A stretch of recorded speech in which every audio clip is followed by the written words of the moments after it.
back, he gets back, he catches the train back. I drive back home to Chessington. A week later, Bobby has me in his office and he says, Leicester City's coming with the same bid. Now, I want you to go to Filbert Street and meet the manager, a fella called Matt Gillis. Take your wife, Margaret. I said, okay. So I goes up, and I'm not joking, this is cup final day, and I think it was when West Brom played Everton, and Jeff Haskell, who sadly is no longer with us, he scored the winning goal in extra time. And we catch the 9 o'clock train, my wife and I met Matt Gillis, and when I meet someone for the first time, I either like it or I don't, I signed a two-year contract there and then Saturday morning. So I've turned Man United. The only other lad who turned them down years after me was Shearer, but I turned them down in '68. They're Charlton on best there. So when I was at Leicester City, I was on £100 a week in '68. They paid a British record, so I was the highest paid player for that season. So I was on 20 quid a week. Halfway through the season, the Leicester City board, they sacked Matt Gillis's assistant, Bert Johnson.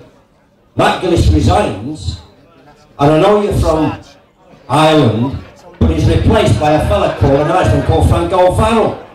And to be fair, I'm sorry to say this, but Frank and I didn't see eye to eye.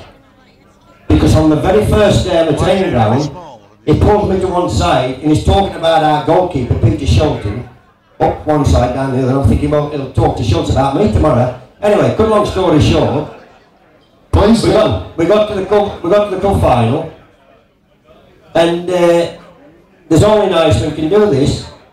The day before, he says, I'm going to play it in midfield. And the '69 cup final, I played in midfield against Man City. I then toured South America with England, because a year later we're going to defend the World Cup won in '66. That's right, playing in midfield. Anyway, as I come back, Leeds are champions, so the gaffer and the chairman, Manny Cousins, comes to my house in Leicester, so he's obviously done his own work, and he says, Alan, we've made an offer and they've accepted it, but we'd like you to sign it. He says, how much do you want?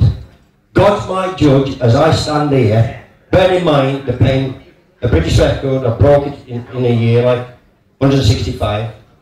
It's not a month's wage, it's not much that Ferdinand Torres is getting 174 grand a week now. But anyway, so I asked for £10 more, £10, and he looked at me now, and I can see as if it was yesterday, Jim. He said, Alan, and he's obviously done his own work with the secretary at Leicester to see whether I'm telling porkies. And he says, Alan, I can't give you that. He says, all my players on the same wage. I signed, ladies and gentlemen, for the same wage I was on at Leicester City. Signed a 2-year contract at Leeds. So when I met my new teammates when we reported for pre-season training, Big Jack, Paul, Terry, Billy, Jowsey, Jonah, I'm thinking, he stole me a porky. But I tell you what, I didn't go and knock on the gaffer's door to say, you taught me a big porky. I thought, right, the season, I'll knock in 20 odd goals, because your great strikers, in them days, we played 42 matches. They don't play as many of that in the Premiership now. It's hard for us, 38, like on an over surface all year round. But your great strikers go between 20 and 30, so I thought, right, the first season, I'll knock in 20 odd goals, so I knocked in about 25. So I've got another year on my contract. So I thought, I'll knock another 20 odd goals in, I knocked in about 26. Now my contract's up. He's late. Come in, gaffer, I says, Alan, this is the gaffer, don't have it. He said, I've been meaning to get you, and he says, you and Mick Jones, he says, you're not only the best partnership in England, you're the best in Europe now. He says, what do you want? And I asked for a big rise. And I'll tell you what he says to me, as Paul says, leave it with me. I signed the blank, and I got it. Now, do you think the buggers today, that Torres is obviously on more money than he's on at Liverpool, but I wanted to play for Leeds United. That's the difference.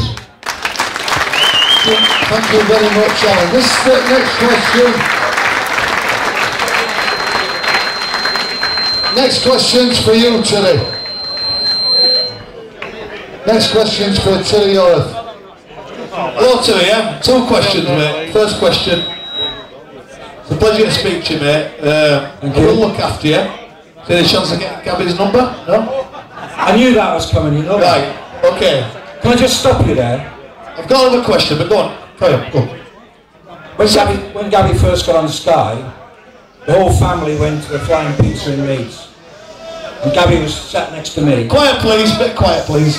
And a girl came across with a piece of paper and a pen, and she went across, and she went straight to Gabby.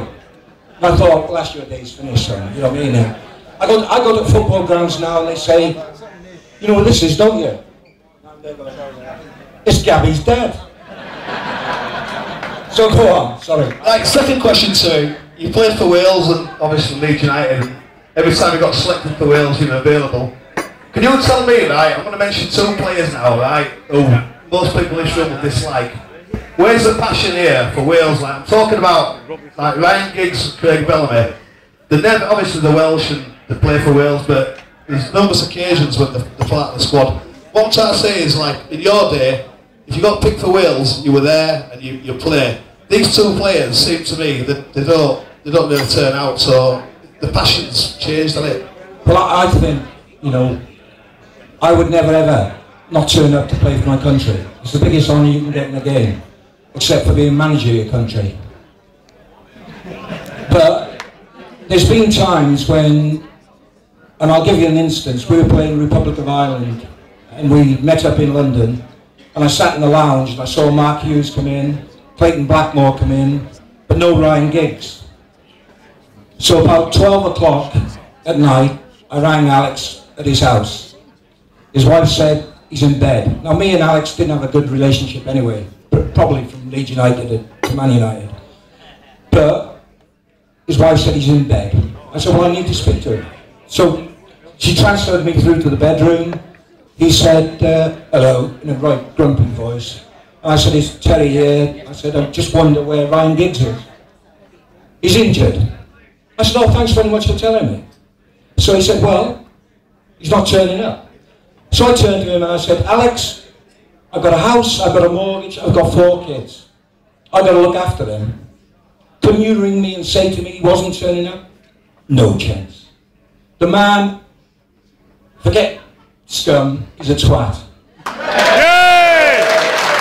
Well, secondly, Alton Terry!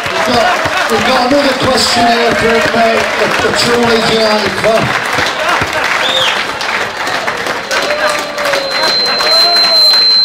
Dirty Leeds exclusive. Fuck We're going to you. do 4 more questions because then the players